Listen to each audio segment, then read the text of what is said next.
Hello friends, welcome to my channel. आज मैं आपको वापसी एकांकी करवाने जा रही हूँ। वापसी एकांकी उदय शंकर भट्ट जी की एक सामाजिक एकांकी है। इसमें लेखक ने मानवीय संबंधों के खोखलेपन पर व्यंग्य किया है।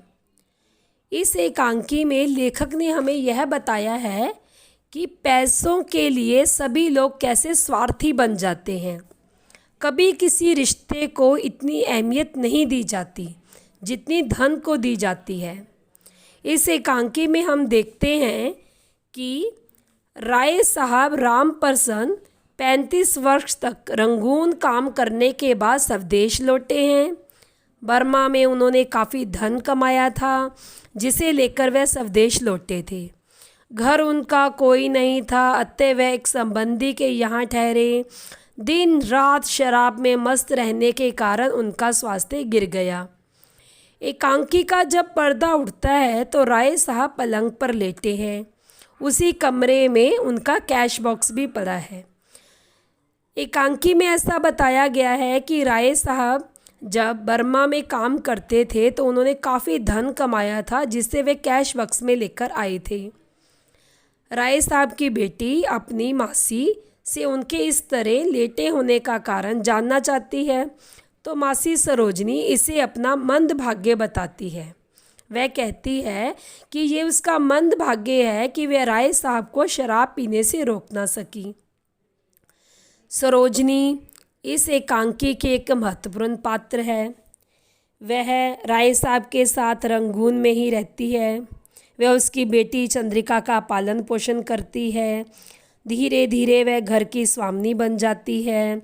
राय साहब के रिटायर होने के बाद जब वह स्वदेश लौटते हैं तो वह भी उनके साथ स्वदेश लौटती है। वह राय साहब को शराब पीने से रोकती रही।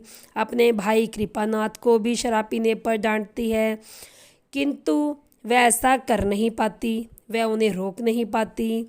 लेकिन एकांकी में हमें यह देखने को मिलता है कि वह भी स्वार्थी निकलती है। जब राय साहब बीमार होते हैं तो वह बाकी रिश्तेदारों की तरह वह भी कैश बॉक्स की चाबियों का गुच्छा ढूंढने में लगी रहती है। एकांकी में हम देखते हैं कि जब राय साहब पलंग पर लेटे हैं तो सबको ऐसा लगता है कि उनका अंत समय निकट है। जब सब लोग चाबियों के गुच्छे की तलाश करते हैं तभी उनका एक पड़ोसी सिद्धेश्वर आकर राय साहब को किसी डॉक्टर को दिखाने की बात कहता है और उन्हें मृत्यु के निकट जानकर कोई दान पुण्य करने को भी कहता है। सरोजनी किसी पंडित से उन्हें गीता सुनाने की बात कहती है। सिद्धेश्वर उन्हें ज़मीन पर उतार देने की बात कहता है। तभी राय साहब के संबंधी अंबिका, उनके भाई दीनानाथ तथा दीनानाथ का साला वंशीधर आते हैं। उन सबको राय साहब की कोई चिंता नहीं है, उनकी बीमारी की कोई चिंता नहीं है। वह राय साहब को मृत्यु के निकट देखकर उनके कैश बॉक्स की चाबियों के लिए आपस में छीना झपटी करते हैं, आपस में गाली गलौज करते हैं और सौदेबाजी पर उतर आते हैं। अंत में पता चलता है कि राय साहब नाटक कर रहे हैं। राय साहब देखना चाहते हैं कि उनके जो मित्र संबंधी हैं वह धन को अधिक महत्व देते हैं या रिश्तों को। जब वह ये नाटक कर रहे हैं तो वे उठ बैठते हैं और अपने सगे संबंधियों के व्यवहार से निराश हो जाते हैं। वह कहते हैं कि उन्हें ऐसे रिश्ते नहीं चाहिए। वह इस निराशा से भरकर वापसी जाने का निर्णय करते हैं। वे कहते हैं कि वे बर्मा वापस जाएंगे क्योंकि वे वहाँ से रिश्तों के लिए आए थे, किंतु यहाँ पर तो धन के लिए लालच है। चाबियों के गुच्छे के लिए छीना झपटी हो रही है। कोई भी उनकी परवाह नहीं कर रहा, तो वह वापस जाना चाहते हैं। इस तरह हम कह सकते हैं कि इस एकांकी का नामकरण सार्थक है। जब राय साहब अपने संबंधियों को देखते हैं कि वह धन के लोभी हैं, उनमें प्यार की भावना समाप्त हो चुकी है, वह अपना स्वार्थ देख रहे हैं, तो वह वर्मा वापसी का निर्णय कर लेते हैं और इसके साथ ही एकांकी समाप्त हो जाती है। इसलिए हम कह सकते हैं कि इस एकांकी का नामकरण सार्थक है। इस एकांकी से हमें यह शिक्षा मिलती है कि हमें कभी भी स्वार्थी नहीं होना चाहिए, हमें स्वार्थ से निकल जाना चाहिए। हमें अपने पड़ोसियों के दुख दर्द में सिद्धेश्वर की तरह सहायता करनी चाहिए।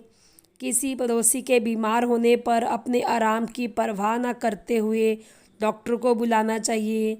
उसकी एवं उसके परिवार की जहाँ तक हो सके सहायता करनी चाहिए। साथ ही पड़ोसी के सगे संबंधियों के गलत व्यवहार पर उन्हें डांटना भी चाहिए। कभी धन के प्रति लालसा नहीं रखनी चाहिए, अपना कर्तव्य समझना चाहिए। इस प्रकार हम देखते हैं कि उदय शंकर भट्ट जी ने अपनी वापसी एकांकी में सामाजिक समस्या को बताया है।